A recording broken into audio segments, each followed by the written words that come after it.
Mosquitoes and flies will stay away from your home with this cheap trick. If you're tired of annoying insects, try this simple, natural method. Start by preparing clean jars. Cut a few fresh sprigs of mint. Its strong scent repels insects. Place the mint sprigs in the jars, then add one fresh sprig of rosemary to each jar. This herbal, slightly resinous scent also keeps bugs at bay. Next, slice a lemon. Its fresh aroma confuses insects and makes it harder for them to approach the scent source.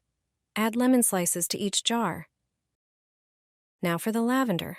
You can use fresh or dried. Its smell is unpleasant for insects.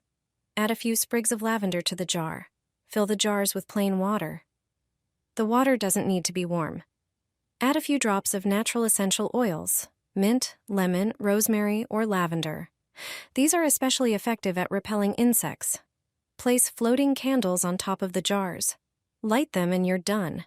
This natural candle with herbs, citrus, and oils not only smells lovely, but effectively repels mosquitoes and flies. Enjoy peaceful time in your garden or on your balcony.